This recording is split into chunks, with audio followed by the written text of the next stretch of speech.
My ex-wife abandoned our family to join a no relationships allowed cult with her friends, and years later, she came back expecting to be welcomed with open arms. My name is Daniel, 29, and I got married 6 years ago, but I've been divorced for 3 years now. I have 2 sons with my ex-wife, Melissa, 30, who are 4 and 5 years old, and I have full custody of them because she didn't want to feel tied down by family responsibilities. For 3 years, our marriage seemed perfect.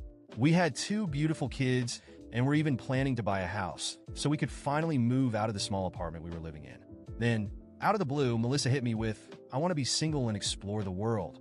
We had been together since high school. We were all each other new. I was her first love, her first everything, and she was mine. I thought we were a forever kind of thing. She never seemed to mind that neither of us had been with anyone else, but 3 years into the marriage, she told me she was unhappy. She said she wanted us both to be free of the burden of marriage and family, so we could live life to the fullest. It all sounded like bizarre, free-spirited nonsense, as my mom would say. I couldn't understand it. I thought she loved me. She insisted that she did, but she also claimed she needed to love herself and give herself the chance to explore the world. I was desperate, so I even suggested opening our marriage temporarily, even though the idea hurt me deeply. I just wanted to find a way to keep her with me, but Melissa wasn't interested in that. She was determined to get divorced, so we could each have a fresh start. I was devastated. It came out of nowhere, and I broke down, crying in front of her. She told me everything would be fine and that I just needed to have faith in our love. If we were meant to be, she said, she'd find her way back to me one day. It was absurd and unfair, but that's how our marriage ended. One day, she packed her bags and left, saying she needed to explore the world on her own. She didn't seem to care about what would happen to me or the kids. I even asked her, "What do you expect me to do with the boys?" She shrugged and said, "Leave them with someone you trust. Go explore the world, meet new people, and live an adventurous life. You'll grow as a person." I was stunned. As far as I'm concerned, if you bring children into the world, it's your responsibility to raise them, protect them, and provide for them. Running off to find yourself isn't an option. That's when I knew she was completely out of her mind. I stopped fighting the divorce and didn't contest it. The settlement was easy. She didn't want anything. Her wealthy parents took care of child support, so Melissa didn't have to worry about it. She was given visitation rights, but she hardly ever used them. When she did visit, she'd ask me to drop the kids off at her parents' house, and she'd wait in another room so she wouldn't have to see me. But even those rare visits stopped after a couple of months. The real reason behind her behavior came to light later. My friend Luke, who had mutual friends with Melissa, told me what happened. Luke's cousin was part of the group that influenced her, and he shared everything 2 months after the divorce was finalized. I don't blame Luke for not telling me sooner. He wasn't close with his cousin and didn't know the full story until after the divorce was over. According to Luke's cousin, the group Melissa got involved with was made up of 6 or 7 women who had sworn off relationships. They believed in staying single and living adventurous, commitment-free lives. Melissa had been introduced to the group by a co-worker, even though she was married with 2 kids. Luke's cousin bragged that they had convinced Melissa to leave her family behind to embrace their philosophy. To them, her divorce and abandonment of the kids was a success story, a testament to how powerful their beliefs were. Out of curiosity, Luke asked his cousin what this woman looked like, wondering what kind of person would abandon her family to follow a group like that. When his cousin showed him a photo, Luke recognized Melissa right away.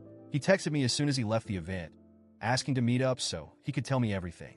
When Luke told me what had really happened, I was furious.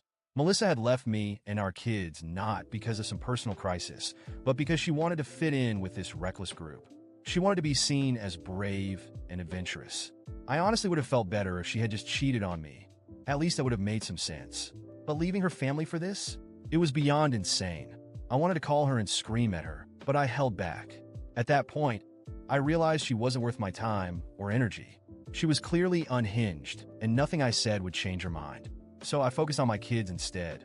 I worked harder at my job and hired a nanny to help care for the boys. My parents supported me, and even Melissa's parents helped occasionally, probably out of guilt. They were the ones paying child support every month. I knew that Melissa wasn't contributing. She was off traveling the world, blowing her money on luxury hotels and exotic vacations now that she had no family responsibilities. I raised my sons the best I could, and today they're happy, kind, and loving boys. They mean the world to me, and we've built our own little family. I've pushed the memories of my marriage out of my mind, It's just not worth thinking about. I've also done well at work and now earn double what I used to. Life has been good these past 2 years. I thought I had put everything behind me until last week. Melissa showed up out of nowhere after almost 3 years of silence.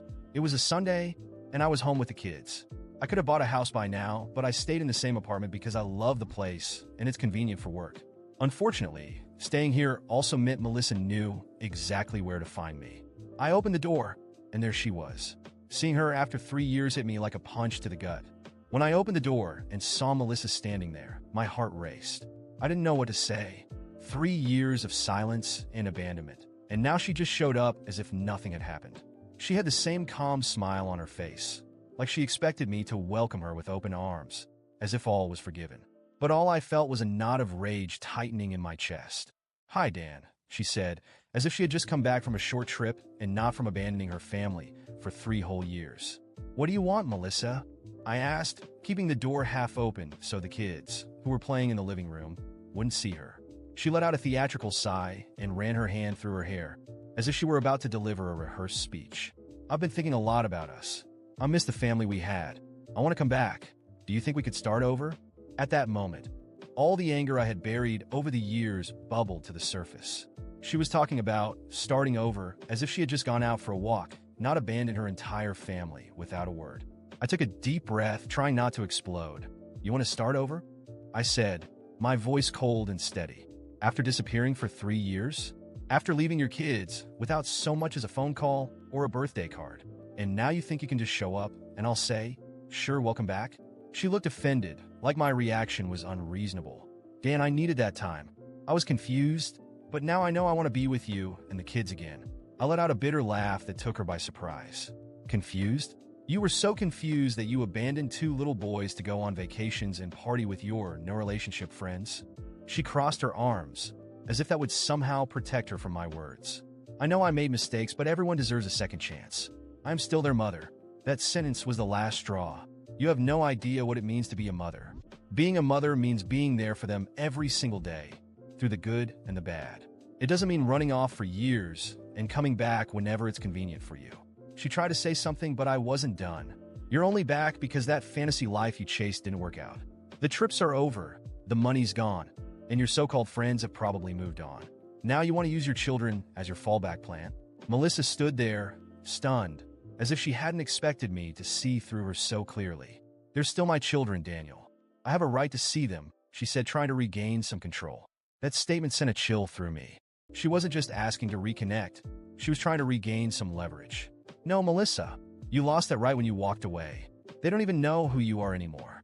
I've been the one raising them, and I'm not going to let you come back into their lives just to mess everything up again." She took a step forward, but I kept my hand on the door, making it clear that this conversation was over. "And if you try anything," I continued, "I'll fight you every step of the way to make sure you never hurt them again. You have nothing against me, Melissa. I was here. I stayed. You're just a stranger to them now." She stared at me, her eyes brimming with tears, realizing she wasn't going to get what she wanted. "So this is it," she whispered, almost as if she were apologizing. "Yes, Melissa, this is it. Goodbye." And with that, I closed the door in her face. In the following months, I kept my guard up, expecting Melissa to try something. Maybe a lawsuit for visitation rights, or some desperate attempt to insert herself into our lives. But all I heard were rumors that her life had fallen apart. She had no money, no friends, and no family left to fall back on. Meanwhile, my life with my sons continued to thrive. I earned a promotion at work, bought a new house, and finally left that old apartment behind. Our days were filled with joy and peace. I took my boys to school, attended every parent-teacher meeting, and made sure I was present for every moment that mattered. They knew I would always be there for them, no matter what. Then, one day, I received an unexpected message from Melissa. It was short and desperate. "Can I see the boys? Just once?" I stared at the message for a moment before deleting it without replying. She didn't deserve even that much. A few weeks after Melissa's unexpected visit, I received a letter in the mail. It was from a lawyer. She was suing me for full custody of the boys. My stomach dropped for a moment, but then anger took over. After all these years, after abandoning our children, she now had the audacity to demand custody? It was absurd. But if this was the fight she wanted, I was ready to give it to her. I immediately called my lawyer, Claire, and we started preparing. I gathered every piece of evidence I had: messages, financial records, photos, and testimonies. I even contacted my friend Luke, who still remembered the day he told me about the cult-like group that had influenced Melissa. He was more than willing to testify on my behalf. I also collected evidence of her neglect, how she had stopped visiting, how she used child support from her parents to fund her vacations instead of supporting the boys. The court date arrived. Melissa walked into the courtroom with an air of confidence, as if she thought being their biological mother would automatically guarantee her victory. But I could tell she didn't expect what was coming. She had no idea how prepared I was. The hearing was intense. Melissa's lawyer tried to argue that she had made mistakes, but deserved a second chance. They painted her absence as a period of personal growth and claimed that now she was ready to be a mother again. But when it was my turn, I laid everything bare. Claire presented the court with photos of Melissa on vacation in exotic locations, all taken during the years she had abandoned her children. We showed the judge copies of text messages where she admitted that she wanted to explore the world instead of raising her sons. I even had bank statements proving how she spent her money on luxury hotels while her parents had been paying child support. Then, the turning point. Luke testified about the cult-like group that had convinced Melissa to leave her family behind, bragging about turning her into one of them. Luke's words made it clear that Melissa didn't leave because of some personal crisis. She left because she chose a selfish ideology over her children. The judge, an older man with a stern face, sat silently as the evidence piled up. When Melissa's lawyer tried to argue that being their biological mother gave her the right to raise them, the judge raised his hand, signaling for her to stop. Then he turned to Melissa. "Mrs. James," he began, his voice calm but firm, "I've seen parents make mistakes. I've seen cases where a mother or father genuinely regrets their actions and seeks redemption. But this is not that case." Melissa's face paled as the judge continued. "You didn't just abandon your children for a few months. You abandoned them for years, without any attempt to rebuild that relationship. And when you had the chance to visit, you used their grandparents as a buffer, refusing to even look at the man who raised your sons. Now, after living a life of luxury and self-indulgence, you expect this court to hand them over to you, as if the last 3 years never happened." He shook his head slowly. "Children are not toys you can pick up and put down when it suits you. They need stability. They need consistency. And Mr. Daniels has provided that for them." Melissa's lawyer tried to interrupt, but the judge cut her off. "Enough. This court finds that it is not in the best interest of these children to be placed in your custody. In fact, I am denying you any future visitation rights until further notice." Melissa's eyes widened in shock. "But I'm their mother," she stammered, her voice trembling. The judge's gaze didn't waver. "A mother's title is earned through love, care, and responsibility. It's not just biology." And with that, the gavel came down. The court ruled in my favor. I was granted sole custody, and Melissa was denied any contact with the children. Her lawyer whispered something to her, but Melissa didn't respond. She just sat there, stunned and silent, as if the reality of what had just happened finally hit her. After the ruling, Melissa didn't try to contact me again. She disappeared from social media, and the few mutual acquaintances we had told me that her life had completely fallen apart. The friends she had abandoned us for had long since moved on.